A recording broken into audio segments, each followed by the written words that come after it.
Woodward Sports Network, let's go! Yeah, welcome to the Morning Woodward Show right here on the Woodward Sports Network. Good morning to you. We got sunshine outside today. Lots of sun shining, man. Which is very nice to see. It's been a cold week here in Metro Detroit. So cold in the D. Got to shout out T-Baby. What's up, T-Baby? Hey, is this cold enough to where the salt doesn't even work on the driveway? I think so, yeah. Oof. Yeah, it's definitely cold. Good morning to you. Welcome to the Morning Woodward Show. My name is Stick. To my right. What it do is Corey. And to my left. It is Joey. Hello. And going frantic on producer cam today because Art is taking his kids to school right now is Adham and Fish. We got Fish in the studio. Fish, you mind starting the Instagram live right there, too? And shout out to everybody watching us on Facebook right now, on YouTube, on Twitter, and soon, in about 2 seconds, boom, on Instagram live right now. And don't forget to follow us on Twitch, follow us on TikTok. Anywhere social media is, that's where Woodward Sports is, and we'd appreciate the support. And we'll follow back, because, you know, that's what we do. Right, Joey? You're going to follow back, everybody? Sometimes we follow back. Depends what your profile picture is. Yesterday was a wild day for the NFL. If you saw a little bit of the Tampa Bay boat rally, we'll talk about that coming up. We got Terry Foster coming in today at 9 a.m., which I love Thursdays with Terry here on the Woodward Sports Network. But first, let's get into it, Joey. It is now time for Joey's News. Good morning, everyone! Depends what your profile Let's get into picture is. Joey's News. Yesterday was go. a wild day. Go ahead, Joey. So, first off, yesterday late night, Kelly posted on her Instagram story that there was going to be a little special piece on Local 4 with Hank Winchester. So, in this, you'll see a little clip of Matthew Stafford talking about his trade for the first time.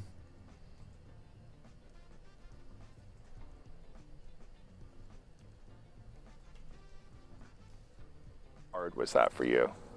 Probably the hardest conversation I've ever had in my life. It was a really tough deal. I got to give the Lions a bunch of credit for the way that they handled it. I have all the respect in the world for the Ford family. This was your decision, though. It was mutual. It was something that I think we both talked about. And I think they wanted to see where my head was, and I obviously expressed that to them, and they understood. Man, seeing the empty Ford field like that and Matthew walking the field for the last time, it kind of got the emotions going a little bit there. Yeah, I mean, at this point, like it's time to go For sure. like we've already got Goff in here, I but wasn't emotional. yeah, I'd even watch it, honestly. But when you've been here for so long, it's like Yeah. I respect the decision to at least do that. And they've been saying that they're working on one final big piece. No clue what it is, but we'll keep you updated. And then the other celebration that we will really want to be a part of, especially here in Detroit, is what the Bucs had going on. This, like in Detroit when the Pistons won and when we had victories, was it like this on the Detroit River? oh no, we didn't do it on the river. They went down Woodward, man. Like, how cool is it that they're out there on the water going down Hillsborough River and you see them all throwing the trophy? And this is my favorite ever, Tom Brady throwing the Lombardi trophy, and just listen for what you hear his daughter screaming in the background.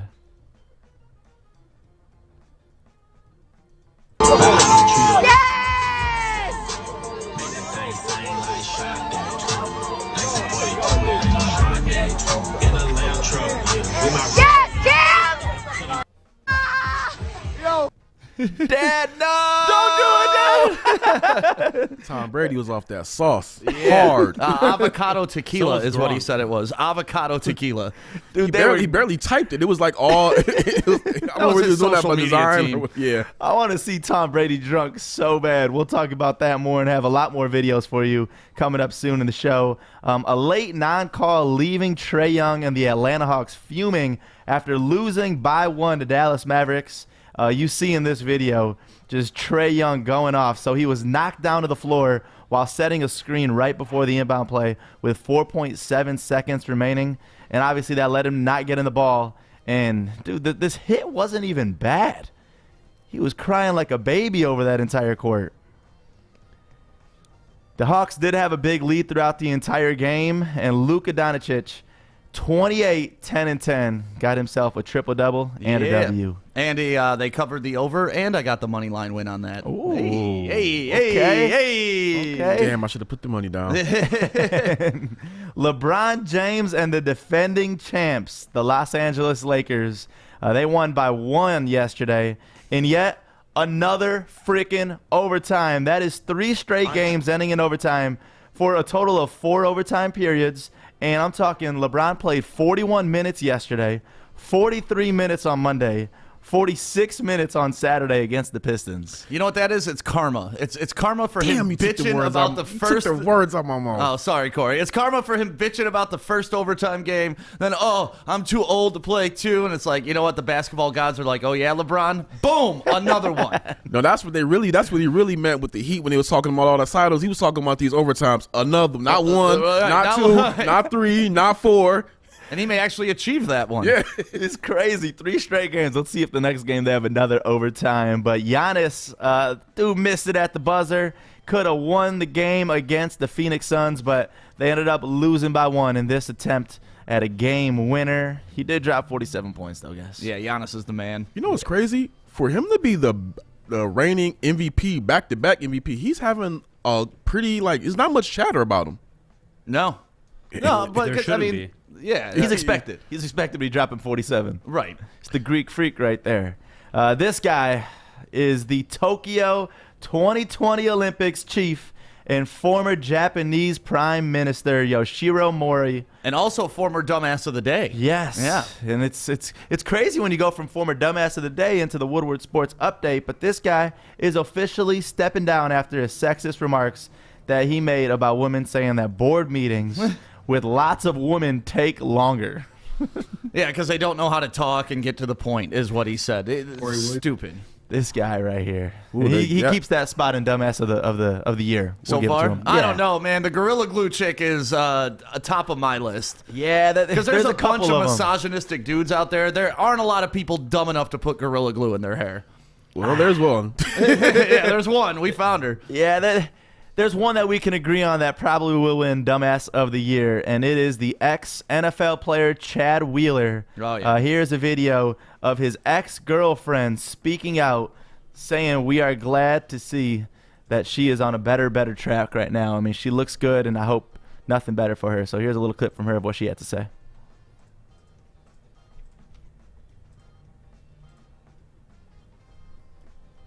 And it's crazy because in this video, I mean, this is the first time that she came out to talk. So it's got to be so hard, especially when you see the entire internet blowing up and everybody posting the pictures, posting things all across the internet, and you see that. And then for her to be strong enough to come out and actually share the story is got to be tough. Yeah. Those victim stories are very different from case by case because even with the Ray Rice situation, he stayed with his wife, but she got sick of seeing that. Like, where did we worked it out? We're together. Stop showing that clip. Like, it was for some, it was good to get the story out, but for others, it can be heartbreaking to see it over and over.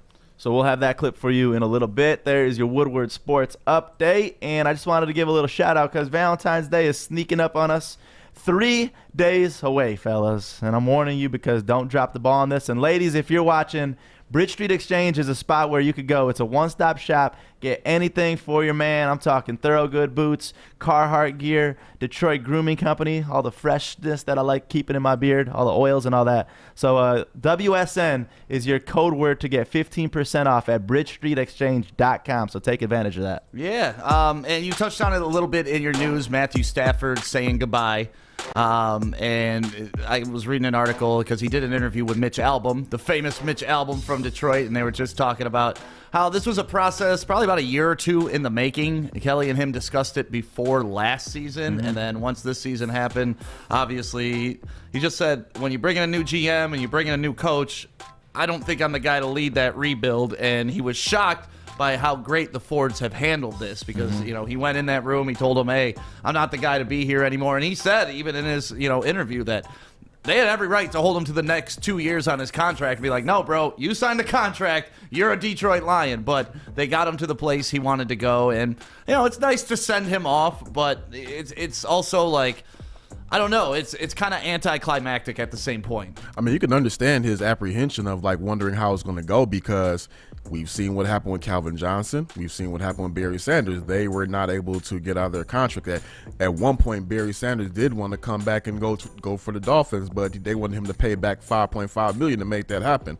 Another situation with Calvin. He said he would have played a little bit longer if he could have gotten out, went to a contender. So the fact that they went ahead and did right by Matthew is a good thing to see. But I'm, talking about the video. The video actually didn't do much for me. It was more so the Mitch album read that actually did more for me.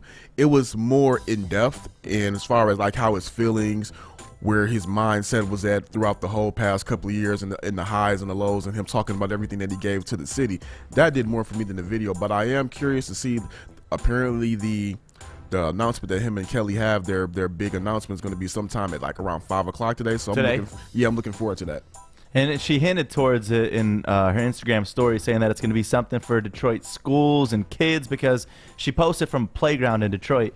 So who knows what they're going to be doing, but whatever it is, I know it's going to be some good for the city. Yeah, and that's awesome that they're going to do that on their way out, and we wish them nothing but the best in L.A. Actually, I kind of want the Rams not to do that well because we get a better draft pick, but I wish Matthew Stafford nothing but health and success. Right, that's all we can wish him, because once you leave Detroit, we no longer want to see you win. Sorry. Dude, if I was L.A., I'd be concerned, because in that interview that he did with Mitch Albom, he was talking about all the injuries that he had this year that he didn't really even mention, like a torn thumb in his right hand, a torn something in his left arm. He tore his knee in a game against the Packers. He had a cracked cartilage or torn cartilage in his ribs. All these things that we never heard about during the year, and that was one of the big question marks going to L.A. is, can he stay healthy? So if I was L.A. and I'm watching that interview, I'll be like, wait, what? You had all those injuries this year? Like I said, I would really be shocked if he plays more than like between 20 to 24 games in that as a Ram. I would really be shocked. Wow. Well, it was great having Matthew Stafford here. It's the class act. How they're leaving is awesome. It's taken a while for them to say goodbye though. Like Goff was just like, deuces, peace. Here's my letter. I'm out. I think because there's two different situations. I think Matthew really want to be here, and he really wanted to bring a winner here. You can just see it from their charitable acts and how they're always in the city. He's, you see a lot of athletes, or we've all dealt with a lot of athletes that are divas. He's far from it. Right. It's when you encounter him. But Goff, his situation was like, hey, they really turned on him. And he's like, wait a minute, after leading to a Super Bowl, this is how y'all do me? All right, I'm still young in my career. I'm out. Right. I'm excited for Goff to be here too, because I'm like, it's kind of a cool feeling because we have had Matthew Stafford for 12 years. So it's like, for a little bit of change, even if he isn't the long-term solution, it's going to be a good shift in the energy, just because all these coaching changes, now a new QB, it's going to be a whole bunch of crazy changes towards our roster. Well, I'm ready for it. It's the new era of Detroit Lions football, and thank you, Matthew Stafford. Like I said, wish you nothing but health, but I hope LA sucks so we can get a better draft pick. Exactly. Thanks for the 10-59 record against winning teams, baby. Yeah, that's fine.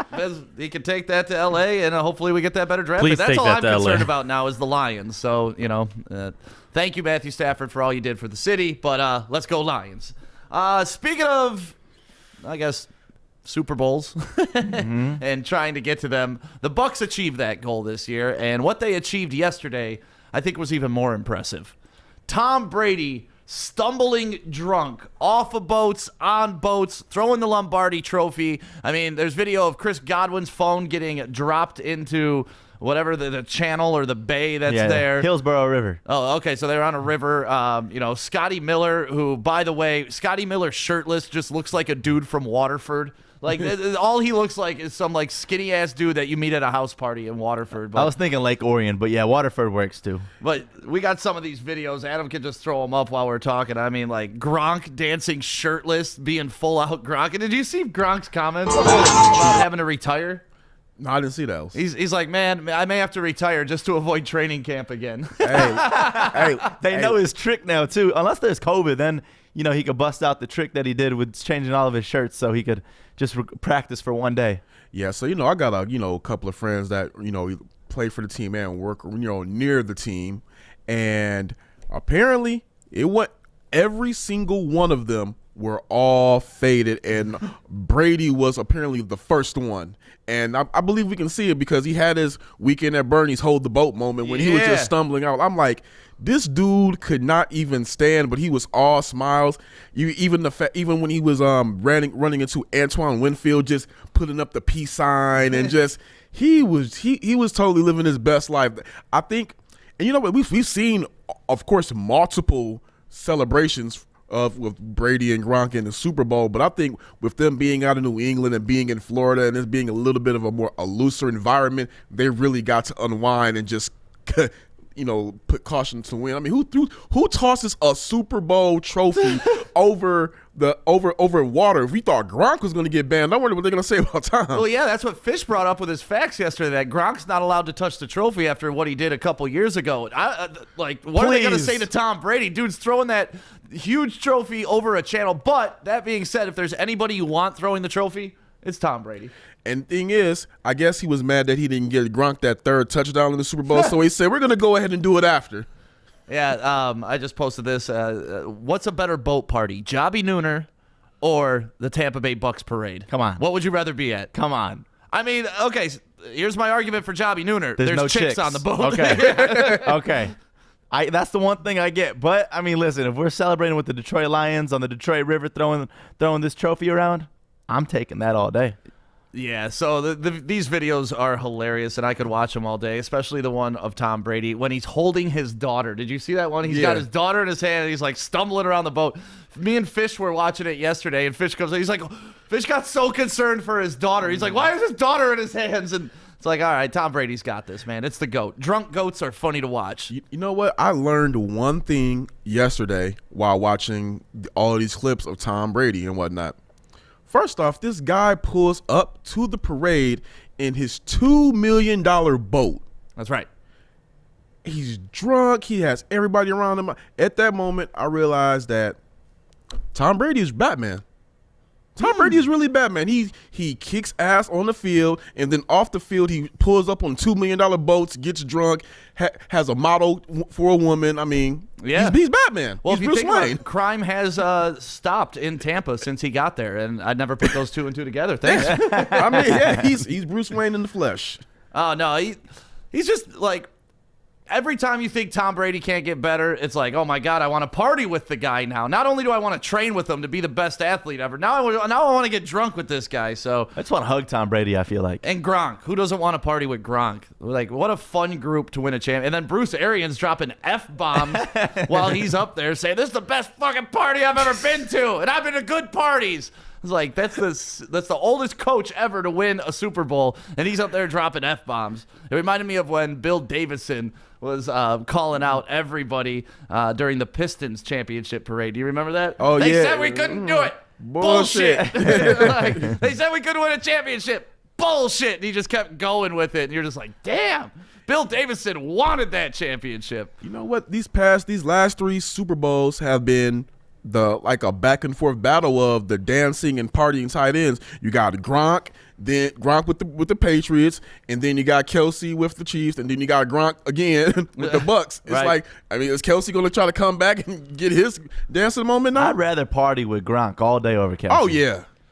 Gronk just seems like such a baller, especially when you see all of these videos. Yeah, but then you got to factor in Kelsey's brother. And remember when Philadelphia won the championship and what Kelsey's brother was doing, like dressed like a Viking, face painted, just going wild.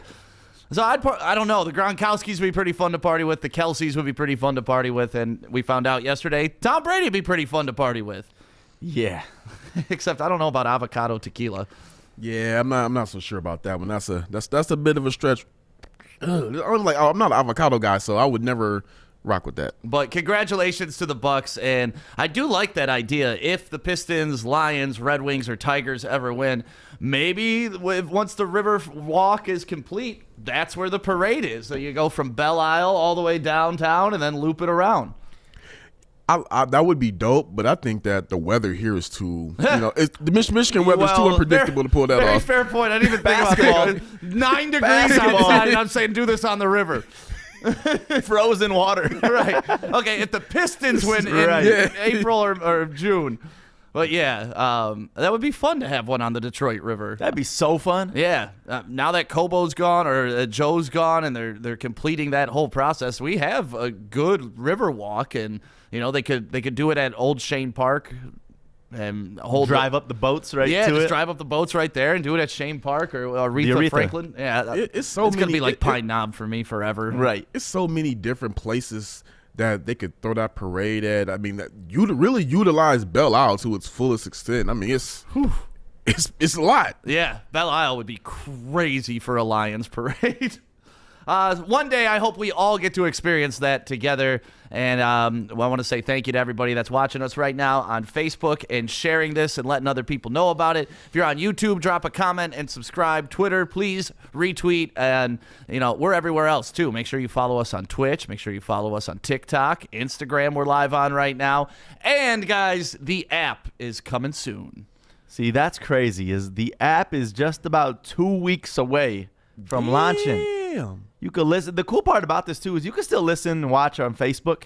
But if you're on the go in the car, all you got to do is just hit this app on, and then, bam, you got it in the background your entire drive, and that's the biggest thing. Yeah, so we got the app coming soon, and we're going to take a quick, 15-second break. When we come back, a mock draft dropped yesterday, and I think Todd McShay was smoking crack.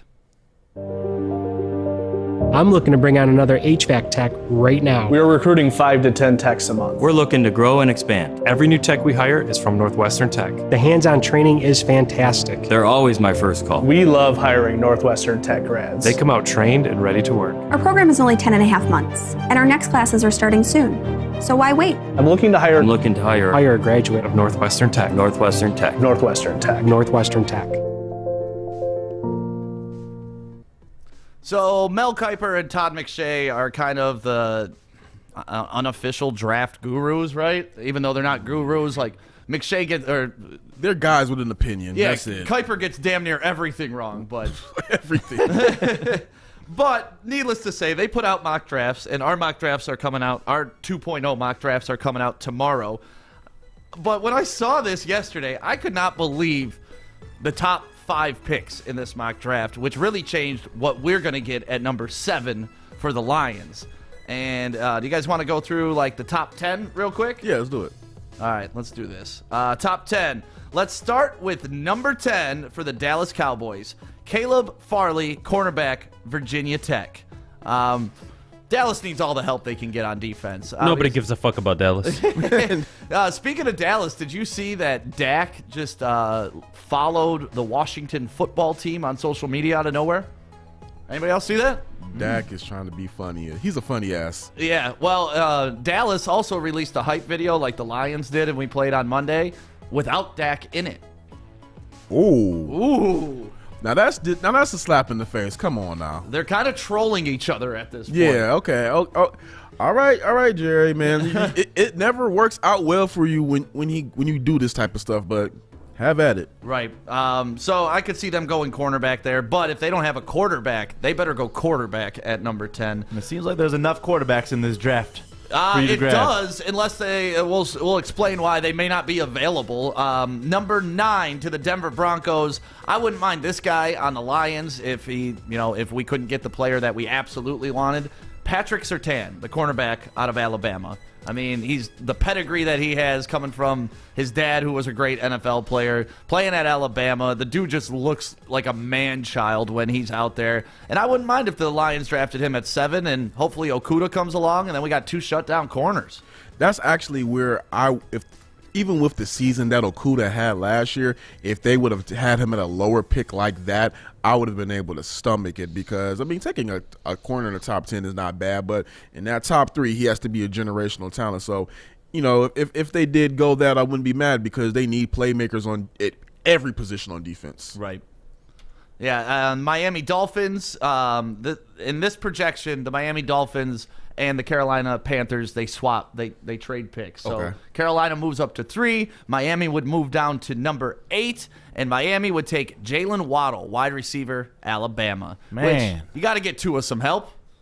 And, Waddle used to play with Tua. Why not reunite the guys? I'm gonna withhold my thoughts on that for a second. You'll see why.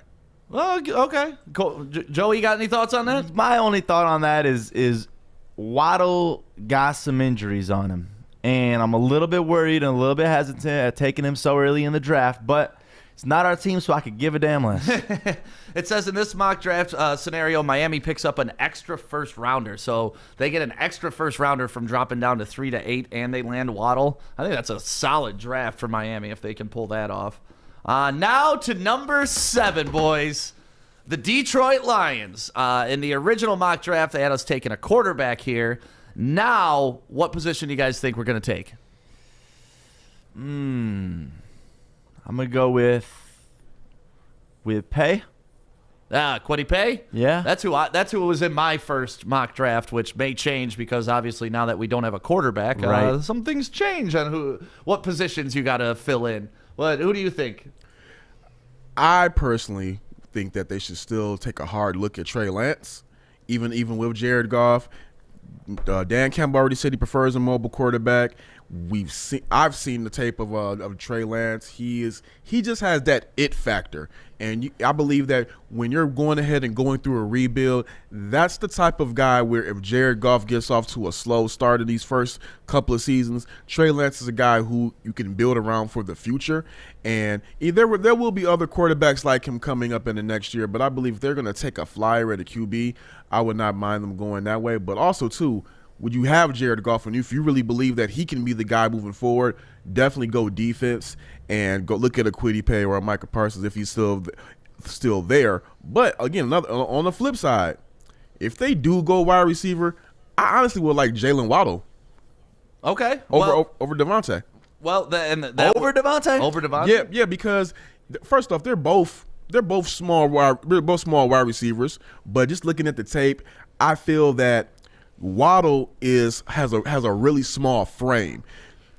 Not Waddle. I mean, Devontae Smith has a really small frame. He's a very small guy. Waddle puts me in the mindset of a faster Steve Smith. He's the type of guy where if you bringing back Galladay, Cephas, and you have Waddle.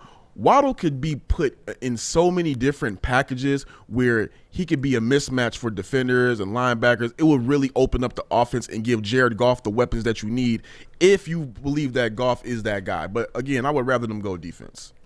So you would rather take Jalen Waddle over Devontae Smith if they were both on the board? Exactly. Most definitely. Now, Devontae Smith is a big game wide receiver, but Waddle is faster. He runs a 4.3. Devontae Smith runs closer to a 4.6. Even though he can break away, he doesn't have that speed that Waddle has, where he kind of makes defenders scared. Like when he gets that edge, he's out. You're not catching him. Man, what a wealth of talent that Alabama has. We're just sitting here debating which Alabama wide receiver you should take at number 7 or number 8, according to Todd McShay's draft. And Todd McShay has the Lions drafting Devontae Smith.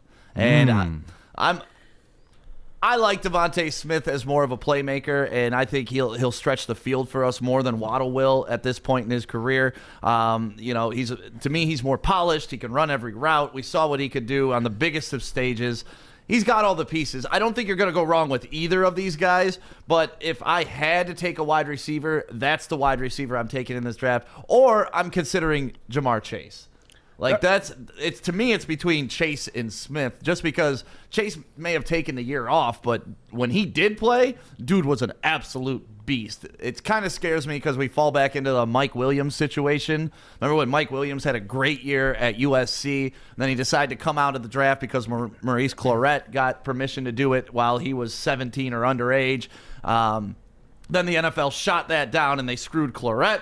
And they screwed Mike Williams. He waited a year. The Lions drafted him, I believe, at number 9 overall. And I was excited for that because Mike Williams, he was making one-handed catches at USC. And then he gets here, and it's just like, oh, he's big, he's fat, didn't do anything. Tried to turn him into a tight end almost because he couldn't be a wide receiver.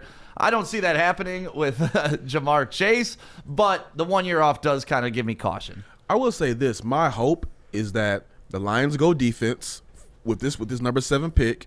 And then if either one of those wide receivers tend to slip, maybe the Lions can do something to kind of trade up and grab one of those guys. I don't know what kind of trade that would be, but that's kind of like just my dream scenario. Go ahead and go defense, and then if, a Waddle or a Chase slip, make a move to trade up and get them. Okay. Then we're moving on to number 6, the Philadelphia Eagles.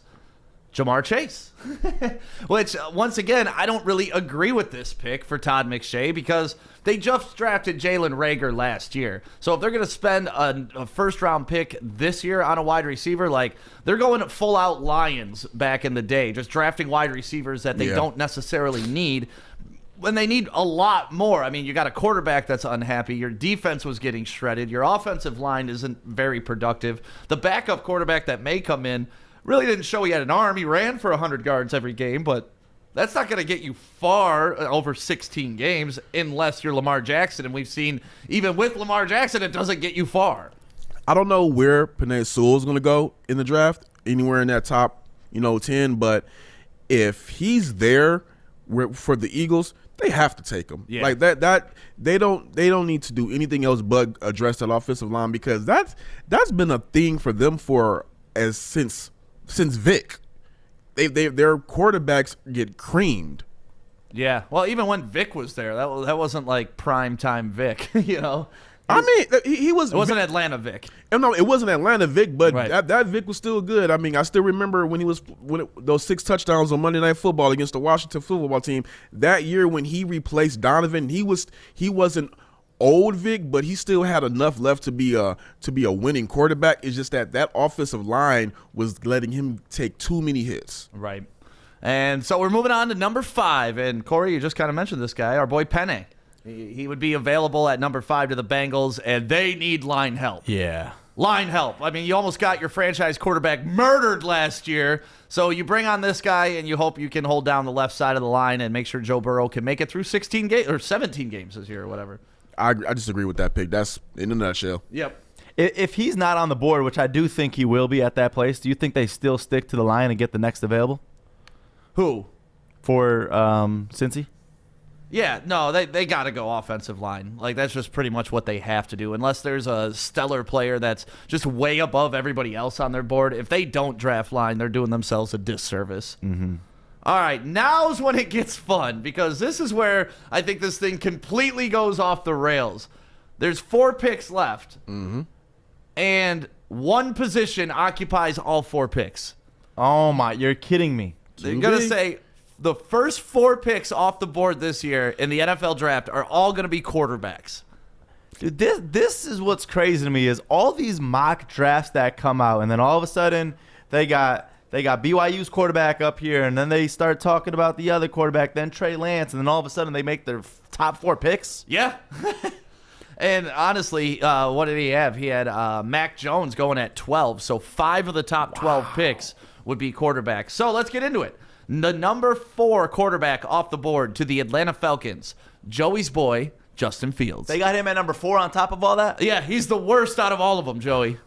Might as well put Mac Jones before him. Put Mac Jones at 5. I mean, I didn't have all of these quarterbacks ahead of him, but I still had Justin Fields going number 4 to the Falcons. So that was where I had him at. Yeah, I believe that. Oh, no. I can't remember my first mock draft. I believe that's either. No, I had him going number 2 to the Jets, and I had Zack Wilson going number 4 to the Falcons. Okay. But yeah, okay. So now on to number 3. And remember, Carolina moved up to take Miami's pick at number 3. Miami now picks at 8. Carolina now picks at 3. The number 3 quarterback off the board, Trey Lance, quarterback, North Dakota State. Makes sense. Does it, though? Over Justin Fields? It makes sense for them because Justin Fields is a great talent, but Trey Lance put me in the mindset of a Cam Newton as far as his size and his playmaking ability. It's kind of like it will be their I don't want to say poor man's Cam, but he just puts me in the mindset of that type of playmaker, big guy. When he's scrambling, he goes ahead and he embraces the contact. He has a big arm, so that's I can see that mindset. See, when you say embrace taking the contact, that's North Dakota State contact. That's a scare. And I know you talked about how it was a little worrisome as well, but when you're going up against the NFL, it's like you just have not seen enough out of this kid. Yeah, I'm in that boat, and I'm also not in that boat because last year Antonio Gibson, he had 30 catches and 30 carries for Memphis. And then he came in the league and was almost rookie of the year. And, Memphis isn't going up against the big dogs of the league either. And I like Trey Lance just because he started out as a running back and they transitioned him to quarterback. So he's got a little bigger frame than just a regular quarterback taking those hits. But I do agree with you.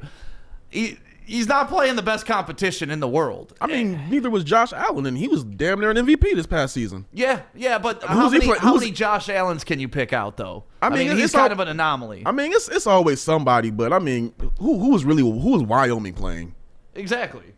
Well, I mean, like I said, there's anomalies. There's exceptions to every rule. It's just I think Trey Lance, he doesn't really have a great arm like Josh Allen does, and that's been the knock on him is his completion percentage. He's a running quarterback first, so Josh Allen was a little more polished, big arm, some legs, not what Trey Lance can do with his legs. And it's really what offense wants that quarterback, the guy that can run better than he can pass. Me, like I said, I'm not necessarily saying that I would take him that high. I just understand the logic or the thinking of it. Okay.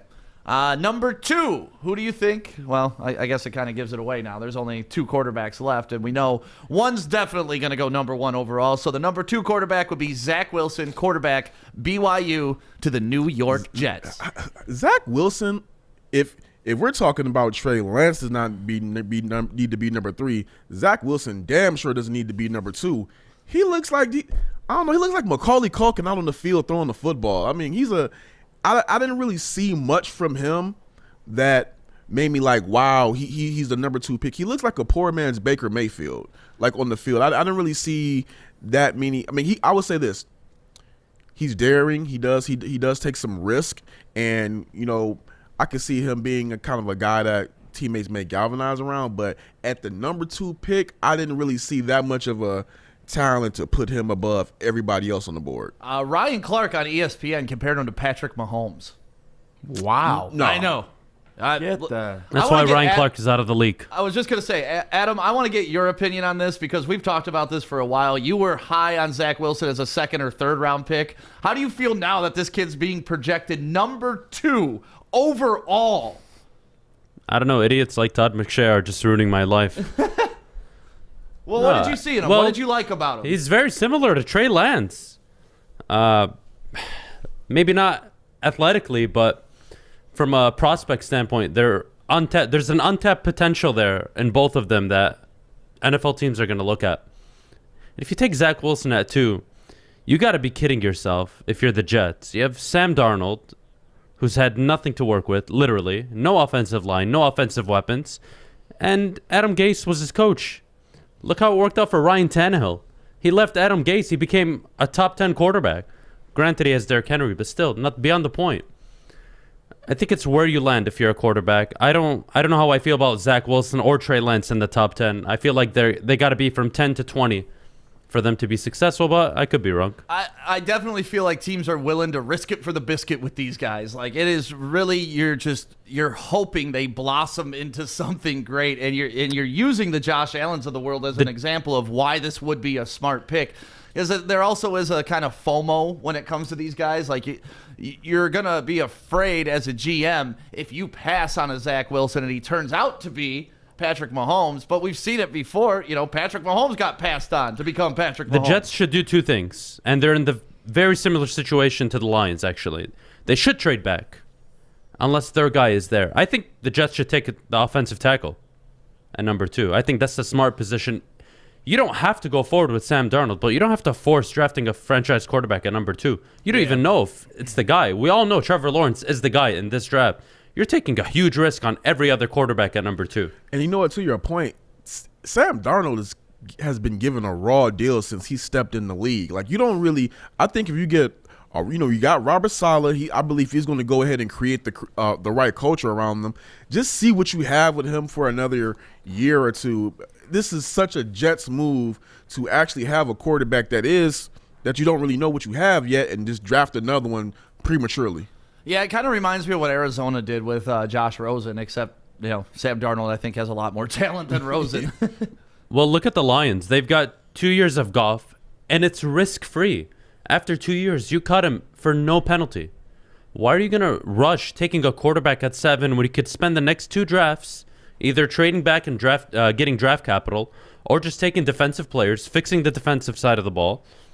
It doesn't make sense to me. To take a quarterback at 7, even if it's Trey Lance, doesn't make any sense. Yeah. My thing about the whole Zack Wilsons and Trey Lance, because I'm going to put Justin Fields ahead of both of them. I don't know how the hell Todd McShay doesn't. But with those 2 quarterbacks, I feel like every single year you'll find a Zack Wilson. You'll find a Trey Lance in the draft. With all of these teams, you're going to find this elite talent. So it's just way too early to take the risk on these players, which is crazy to me. I don't even know how. I think he literally did this just to piss us off so we could talk about it. Well, it worked because here we are talking about it. And then on to the number 1 pick, which can you imagine a world where Trevor Lawrence didn't go number 1? Like, how shocked would the entire nation be if all of a sudden draft day, Goodell gets up there with the number 1 overall pick, Trey Lance, and everyone's just like, what? Vegas would be pissed. Oh, Vegas would be, yeah, maybe. I don't know. Vegas would be happy, probably. Yeah. Vegas would be happy. A lot of people would lose their money. Yeah, a lot of people would lose their money, man. Everybody's betting on Trevor Lawrence. Yeah, I thought about that wrong. I'm gonna go that wrong. Vegas would be happy. Corey would be happy because you betting against it, right? Hell yeah. Yeah, that would be crazy. But, Trevor Lawrence, we could talk about him all day. Joey, you don't think he's going to be as big of a star as everybody else does, though? I really don't. And, I mean, listen, it's no matter who you are, I don't care what kind of player you are, it's still going to be a change for you when you go to this new team. And in his case, going over to the Jacksonville Jaguars, they're that number 1 pick because they are not a great football team. So it doesn't mean that they're just going to pan out to all of a sudden be a star. And I don't see it in him. I think you're super wrong on that. I just see Justin Fields as he's walking into a great situation. He's walking into Urban Meyer. I don't care. 0 NFL experience. He's walking into Urban Meyer, who has complete control over all of player operations. Trevor Lawrence, in my opinion, is the best prospect to come out of the draft since Andrew Luck. I think it's a home run. And we'll see. Yeah. There's only one way to see. We'll find out. I mean, he has Darrell Bevell as his offensive coordinator, so he's got greatness behind him, Adam. Joey, I mean, you wanted him to be your head coach. So no, I didn't want him to be. Let's not get back. You didn't listen to me. I said if he won 5 games in a row with this Detroit Lions team, I would look at him as coach. That's what I said. You have to look at him as coach. And yes, but obviously we didn't even fucking come close to that, so we didn't have to worry about that scenario. Thank God. But damn, man, you made that out to be such a big deal. Man. Can't believe you said that. And Bevel, man, if he would have won out, he deserves to be coach. He did not win out. Now we got kneecap Dan Campbell in here, and I couldn't be happier. Oh, I love it. Joey, you said that you don't think that Trevor Lawrence is all that. So let's just play a game. Do you think that there's a chance Urban Meyer, with the Ohio State ties, will go ahead and snatch Justin Fields at 1? Damn, I mean, take the Buck I would guy. fire Urban Meyer if I was the fucking owner. If he fucking took anybody at fucking number 1 over Trevor Lawrence, oh my goodness, I would riot. I mean, I would sell the team, actually. I would fire the coach, and then I would sell the team, and I'd give up. Just quit. When you look at that last game when they played each other, Adam, you can't look at that and say that Trevor Lawrence choked under pressure. He won a national title at 18 years old. What are we talking about? I get it. You're talking about one game. I'm looking at 3 seasons. This guy has been the best quarterback in all of college. Forget what he's done in college. As a prospect, as someone you look as a talent, some of the best mechanics, best foot movement, best hair, amazing arm, great hair, great ass, great accuracy. The hair was cool, it's but not the even ass, close. If you're a GM and you don't take him at number 1, oh my goodness, I'd be surprised. Yeah. So to your point, Urban might make the move, Corey. I mean, Urban does have. He's Urban Meyer. You don't know what that guy's gonna do. I'm gonna put $20 on Justin Fields going 1.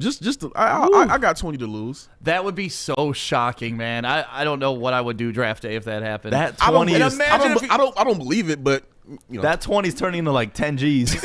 What do you think the fallout would be for people trying to trade up to number 2 to get Trevor Lawrence? Oh, hell would break loose. Oh, my I trade God. the 52-man roster for the number 2 pick. Right. Kevin Costner would be on the line dealing Vontae Mack tomorrow to get that number 1 pick.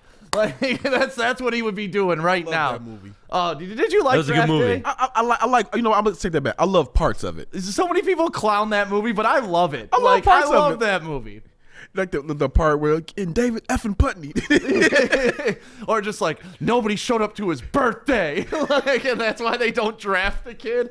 Hey, how come nobody was at his birthday party? And he lies about it. Or the kid that, he returned the $100 bill in the back of the playbook and said, I'll cash it when you give me the check or something. Like, it's just so cheesy, but it's so good. Those are the movies that I love, man. Just all of them. And I love Diddy being the shady ass agent. Like it looked like he was truly in his element. Like if I was a football player, I would want Diddy as my agent. Right. Did he just sitting next to him at the draft day, just being like, It's okay. It's good.